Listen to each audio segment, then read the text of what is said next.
Hello student, आज देखेंगे इस वीडियो में लेट सेंटेंस का नरेशन कैसे बनता है। अगर ऐसे देखा जाए तो लेट क्या है, कोई इंडिपेंडेंट सेंटेंस नहीं माना जाता है, इम्पेरेटिव का ही एक पार्ट है। लेकिन इसमें कुछ ऐसे रूल्स होते हैं जो बिल्कुल अलग होते हैं, इसलिए इसको मैं एक अलग सेंटेंस बनाकर इसका नरेशन बताऊंगा। अब यहाँ देखेंगे लेट कैसे पहचानते हैं। तो जिस सेंटेंस की शुरुआत फर्स्ट वर्ड लेट से शुरू होता है उसे हम कहते हैं लेट सेंटेंस। इसमें पहचानने में कोई आपको प्रॉब्लम नहीं होगा। अब यहाँ देखेंगे कैसे बनता है। नंबर 1 में सेड या सेड टू, अगर दोनों दिया रहे, कोई रहे, उसे सेड रहे या सेड टू, इससे इसमें कोई फर्क नहीं पड़ता है। तो क्या करेंगे आप, तो इसको चेंज करते हैं विश्ड, डिजायर्ड,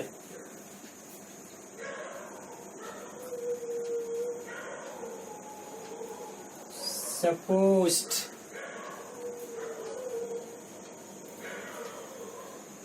ऑर्डर्ड,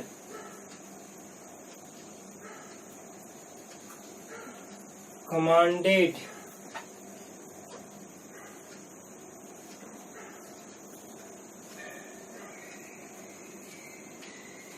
सजेस्टेड। देखिए इसके ब्रैकेट में टू यूज कर देते हैं। यदि ऑब्जेक्ट आता है तो इसमें स्पेशल केस होता है, सजेस्टेड टू यूज होता है। और एक और है प्रपोज्ड, इसके साथ भी ऑब्जेक्ट रहने पर टू का है, दो स्पेशल केस होता है इसमें, सजेस्टेड टू, प्रपोज्ड टू। बाकी में टू कहीं नहीं लगता है। सेकंड में देखेंगे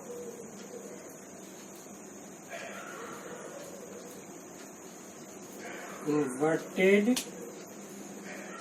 कॉमास, इसको कैसे चेंज करते हैं। इसमें दो कंडीशन यहाँ फिर आ जाती है। नंबर ए में आप लिखेंगे that if reported speech has a subject, अगर रिपोर्टेड स्पीच में सब्जेक्ट रहता है तो इसमें आप डेट लगाते हैं। फिर यहाँ देखिए एक होता है two, if reported speech has no subject, अगर रिपोर्टेड स्पीच में सब्जेक्ट नहीं रहता है तो इसमें आप टू का यूज करते हैं, क्योंकि सब्जेक्ट नहीं रहने का मतलब क्या, इम्परेटिव के जैसा भी हेल्प करता है, तो इसमें आपको टू देना पड़ता है। हाँ, कभी कभी ऐसा भी कंडीशन आता है कि आप अपने से इमेजिन करके, सपोज करके एक इट मान लेते हैं सब्जेक्ट को। जब इट मान लेते हैं सब्जेक्ट को तब फिर आपको टू लगाने की जरूरत नहीं है, फिर तो आपको डेट लगाना पड़ेगा, क्योंकि सब्जेक्ट तो आ गया ना। इसलिए सब्जेक्ट अगर देते हैं या रहता है तो हमेशा डेट लगाएंगे, लेकिन अगर सब्जेक्ट नहीं है तो आप टू लगाएंगे। ये दोनों कंडीशन पर ध्यान में रखेंगे। नंबर 3 में देखेंगे। अब यहाँ पर कुछ स्पेशल कंडीशन आता है लेट के साथ। ऐसे एक चीज और देख लेंगे कि लेट दिया रहता है इसमें, तो लेट को हम शुड में चेंज कर देते हैं और should is put after the subject. Let को शुड में चेंज करते हैं और शुड जो होता है इसे सब्जेक्ट के बाद हम रख देते हैं। लेकिन यहाँ पर एक स्पेशल कंडीशन है, ध्यान में रखेंगे। नंबर 5 में देखेंगे आफ्टर लेट, लेट के बाद ऑब्जेक्टिव केस इज यूज्ड। इसमें आप देखिए इसका फॉर्मेशन समझ लीजिए। जैसे आप लिख रहे हैं लेट, लेट के बाद देखिए जब भी सेंटेंस शुरू होगा तो इस तरह से होगा, क्योंकि लेट क्या एक वर्ब है, तो वर्ब के बाद जब भी आएगा तो ऑब्जेक्ट फॉर्म आएगा ना। तो यहाँ लेट का मी, तो मी क्या है, ऑब्जेक्टिव फॉर्म है। Let me, let us, let you, let him, let her, let them, let Ram, let Sita. Noun में तो कोई फर्क नहीं पड़ेगा, लेकिन प्रोनाउन में फर्क पड़ेगा। अब इसको हम क्या करते हैं, तो देखिए इसको फॉर्म को चेंज करना रहता है।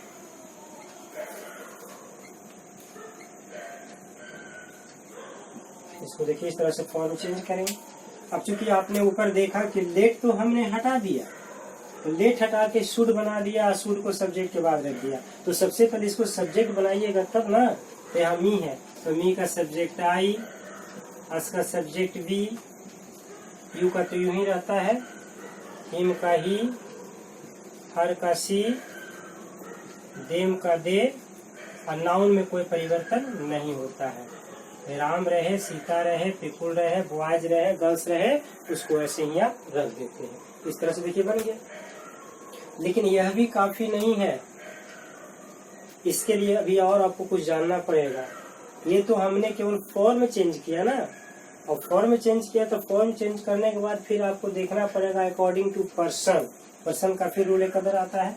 तो 6 में देखेंगे पर्सन्स, यहाँ पर सीधे आप यूज कर देते हैं as rules.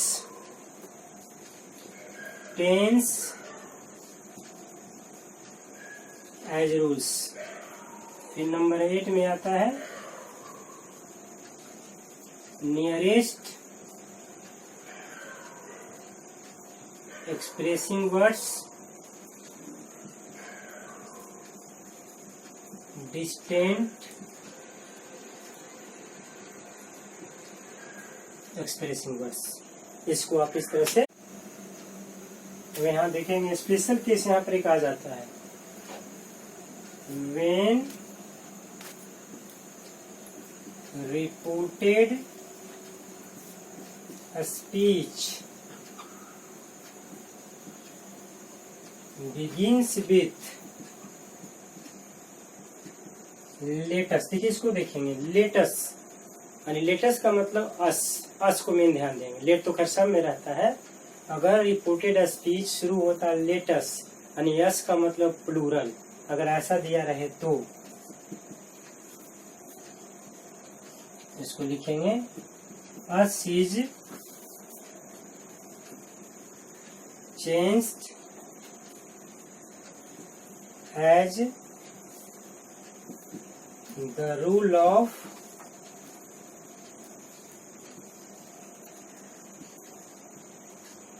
Common pronoun.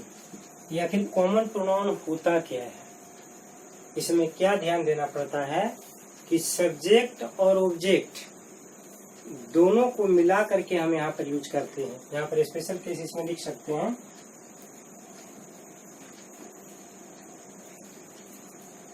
Subject and object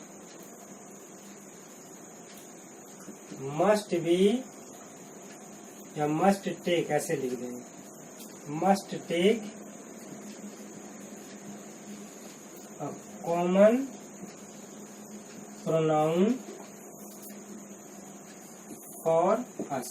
ज्यादातर सेंटेंस में ऐसा होता है कि अस के लिए हम एक कॉमन प्रोनाउन का कंसेप्ट लेते हैं। अब आखिर ये कॉमन प्रोनाउन कैसा होता है, कैसे बनता है? प्रोनाउन का देखिए पर्सन का फॉर्मूला जो होता है सेंटेंस में कैसे होता है, second person, third person, first person, ऐसे होता है। फिर आप एक देखेंगे सेकेंड फर्स्ट लिख सकते हैं, फिर थर्ड फर्स्ट, एक फॉर्मूला ये हो गया। फिर आता है फर्स्ट पर्सन, सेकेंड पर्सन और थर्ड पर्सन, ये कैसे होता है। फिर इसमें फर्स्ट पर्सन सेकेंड पर्सन दो ही रखिए, फिर हो गया फर्स्ट पर्सन थर्ड पर्सन। इसमें कॉमन आप क्या देख रहे हैं, इसमें कॉमन देख रहे हैं कि फर्स्ट पर्सन सभी में आया है। आप देख सकते हैं फर्स्ट पर्सन, यानी इसमें कहने का मतलब ये हुआ कि अगर फर्स्ट पर्सन रहे और उसके अलावे चाहे सेकेंड पर्सन रहे, चाहे थर्ड पर्सन रहे, या चाहे फिर दोनों रहे सेकेंड थर्ड पर्सन, तो इस सभी के लिए कॉमन प्रोनाउन देने का प्रोसेस होता है। इसको हम कैसे देते हैं, इसको हम यहाँ देते हैं वी फॉर्म्स में लिखते हैं। फर्स्ट पर्सन प्लूरल में क्या आता है, वी आता है ना, तो इसके अनुसार देते हैं। यानी वी फॉर्म में देखिए कितना वर्ड आता है, we all of us, our, us, ours, ourselves, इतना तरह से आता है। ये देखिए यहाँ पर कंडीशन आ जाता है कि फर्स्ट पर्सन का ये रूल है वी फॉर्म में। इसको आप यहाँ पर ए में लिख सकते हैं अलग से। फिर यहाँ देखिएगा बी में फिर एक कंडीशन आता है इसमें, अगर किसी सेंटेंस में सेकेंड पर्सन और प्लस थर्ड पर्सन, बस दो ही रहता है इसमें, क्योंकि फर्स्ट पर्सन अब हटा दिए, सेकेंड पर्सन और थर्ड पर्सन अगर दिया रहे तो इसका कॉमन प्रोनाउन होता है यू फॉर्म्स। यू फॉर्म्स का मतलब प्लूरल में यू रहना चाहिए। तो इसको देखिए कितना for example, you, you all of you, your, yours, object में भी यू होता है एक। और यहाँ देखिए योर सेल्फ, सेल्फ नहीं लिख सकते हैं, सेल्फ का देंगे तो सिंगुलर हो जाएगा, तो यहाँ सेल्फ हो गया। ये देखिए सेकंड पर्सन का कंसेप्ट आता है। सेकंड थर्ड रहने पर प्रायोरिटी सेकंड को देते हैं, जिसमें फर्स्ट रहता है उसके अलावा कोई भी रहता है जिसमें प्रायोरिटी फर्स्ट पर्सन को देते हैं। अब चलिए फिर यहाँ पर आता है सी नंबर में, थर्ड पर्सन प्लस थर्ड, कम से कम दो, अब ज्यादा रहे उससे कोई दिक्कत नहीं। तो थर्ड पर्सन थर्ड रहता है, तो इसका हो जाता है यहाँ पर दे फॉर्म्स, इसको हम दे फॉर्म्स के अनुसार करते हैं। अब यहाँ पर दे का जितना भी फॉर्म हो सकता है, दे ऑल ऑफ देम, फिर लिखेंगे देम, देयर, देयर्स,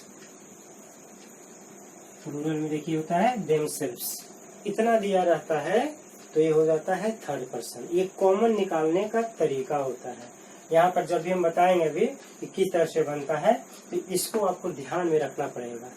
ये चेंज ऑफ प्रोनाउन का कंसेप्ट है, और प्रोनाउन चैप्टर में स्पेशली इसको पढ़ाया भी जाता है, लेकिन यहाँ पर नरेशन में भी खास करके लेट सेंटेंस में, बस केवल लेट सेंटेंस में इसकी जरूरत पड़ती है, और किसी सेंटेंस में ऐसा रूल्स नहीं है। तो इसलिए देखेंगे इसमें अब कैसे बनता है इसको। चलिए यहाँ देखेंगे कैसे बनता है। राम एंड मी, या फिर छोड़िए यहाँ इतना लंबा नहीं लिखना है, बस एक ही छोटा सा दीजिए, राम सेड टू मी, आप ऐसे ही दे दीजिए। देखिए यहाँ क्या आया, third person first person.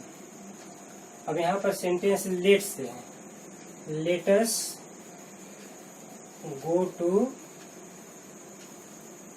Market, ऐसा दिया हुआ सेंटेंस है। अरे हम लोग बाजार चलें। राम किससे कहा, मुझसे कहा, यानी मुझसे वो या तो सजेशन भी दे सकते हैं, सजेस्ट भी करता है, या तो प्रपोज करता है। दो ही कंडीशन इसमें ऐसा में आता है। आपने कहा मैं नहीं तैयार हुआ, नो थैंक्स कर सकते हैं, ये मुझ पर डिपेंड करता है। तो एक तरह से आप सजेशन भी दे सकते हैं, सजेस्टेड भी आप लिख सकते हैं, प्रपोज भी लिख सकते हैं। अब इसको देखिए कैसे बनाते हैं, राम सजेस्टेड। देखिए हम कहते हैं ना कि सजेस्टेड में प्रपोज में अगर ऑब्जेक्ट रहता है तो यहाँ टू देना पड़ता है, टू ही हो गया, इसको आप हटाइए। अब यहाँ डैट लगा दीजिए। अब तो पहले अब देख रहे हैं कि लेट है, तो लेट को तो हम शुड बनाते हैं, शुड को सब्जेक्ट के बाद रखते हैं, यानी यहाँ पर यहाँ रखेंगे, लेकिन सबसे पहले तो इसको सब्जेक्ट बनाना पड़ेगा, तो अस।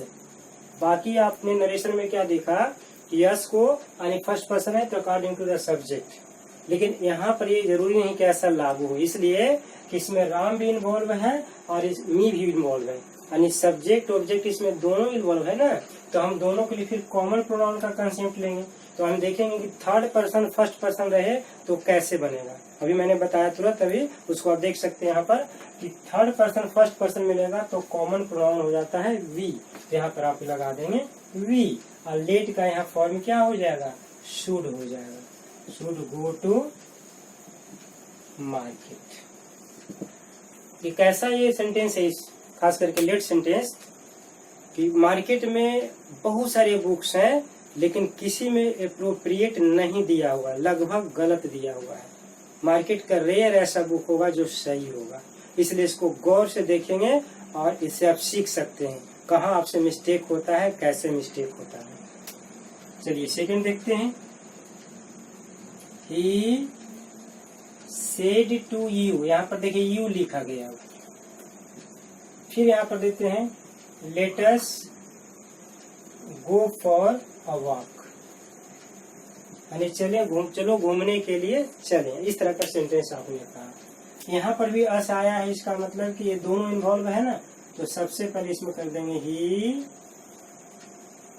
प्रपोज्ड या सजेस्टेड, यहाँ दे सकते हैं टू यू, यहाँ ऐसे कर दिए दैट। अब ये लेट फिर शुड बनेगा, यहाँ पोजीशन पर आएगा, लेकिन सबसे पहले हम इसको अस को देखेंगे। फिर यहाँ फर्स्ट पर्सन प्लूरल आ गया।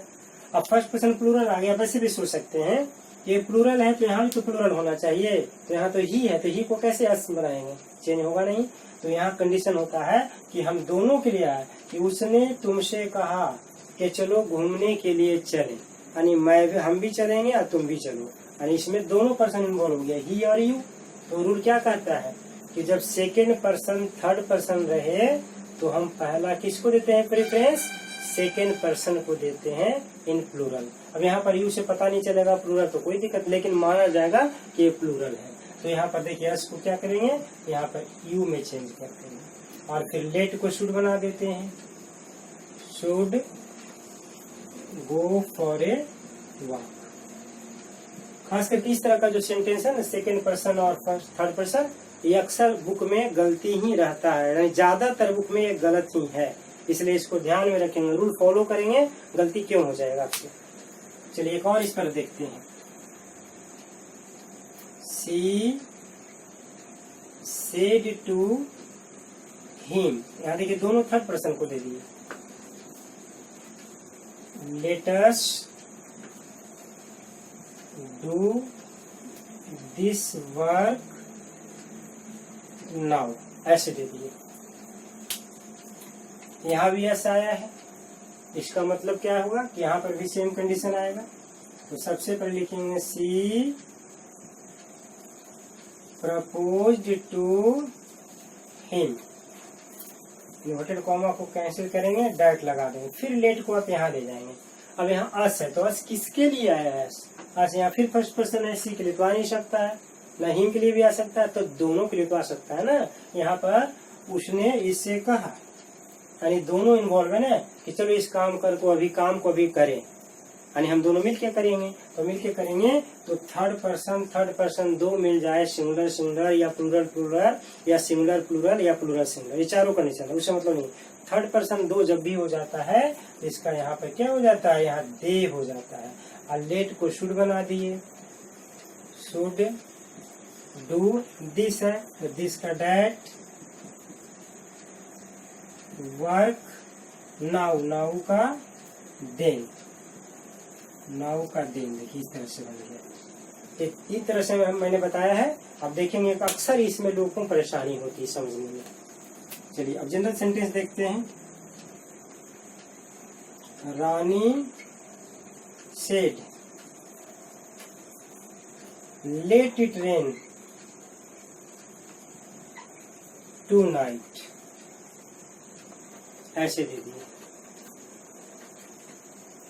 यानी रानी की इच्छा है कि आज वर्षा होने दो। वर्षा को तो ऑर्डर आप दे नहीं सकते हैं ना, आप विश कर सकते हैं, ऑर्डर थोड़े दे सकते हैं। तो यहाँ विश का कंसेप्ट आता है, डिजायर का कंसेप्ट आता है। तो यहाँ लिखेंगे रानी विश्ड, ऑब्जेक्ट नहीं है, ऐसे दे दिए। ये लेट यहाँ देखिए ऐसे आ गया, तो सबसे पहले इट का सब्जेक्ट ऑब्जेक्ट सेम रहता है, तो इट को इट रहने देंगे, इट हो गया। यहाँ शुड कर देंगे, शुड रेन टू नाइट का दैट नाइट हो जाता है। ये सब आपको याद रखना पड़ेगा तभी बनेगा। Next, he said to me, उसने मुझसे कहा।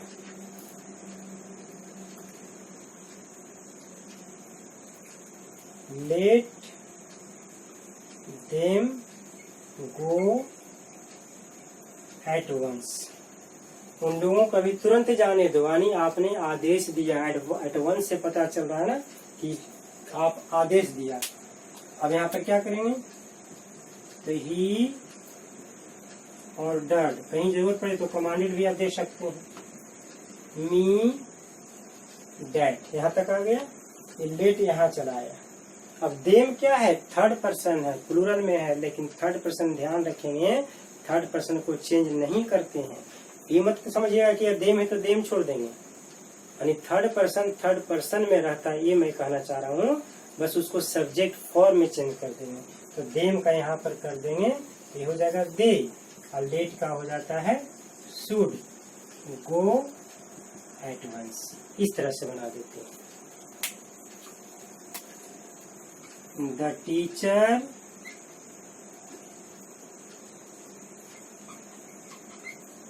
said to the students,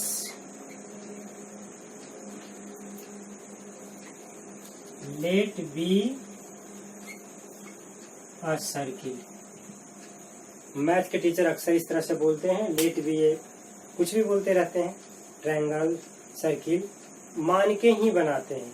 अगर नहीं मानेंगे तो उनसे मैथ नहीं बनेगा, इसलिए उनको कुछ न कुछ मानना पड़ता है। 100 मानिए, एक्स मानिए, जो भी मानिए, उससे कोई दिक्कत नहीं है। ठीक है, तो ये कैसे बनेगा इस तरह का, यानी टीचर ने यहाँ पर क्या किया, सपोज किया, यहाँ पर माना, तो लिखेंगे the teacher supposed the students. यहाँ पर आप एक चीज क्या देख रहे हैं, यहाँ पर सब्जेक्ट नहीं है, तो नहीं है तो जब चाहें तो दे भी सकते हैं, नहीं भी दे सकते हैं। अगर सब्जेक्ट नहीं देना चाहते हैं तो इसको सीधे हटाइए। देखिए कितना आसान है, बस टू लगाइए और पूरा यहाँ पर लिख दीजिए, टू बी ए सर्किल। और नहीं तो अगर आप देना चाहते हैं तो देखिए आप फिर कंडीशन यहाँ से चेंज कर दें, डैट लगा दें और इसमें ईट अपने से जोड़ दें, ईट जोड़ दिए, सब्जेक्ट हो गया, और लेट को फिर शुड में रख देंगे बना के, शुड बी अ सर्किल। इस तरह से आप इसको बना सकते हो। तो लेट सेंटेंस थोड़ा सा पेचीदा होता है, लेकिन अगर रूल्स क्लियर है, कंसेप्ट क्लियर है, तो बनाने में कहीं कोई दिक्कत आपको नहीं होगा। Thanks for watching this video.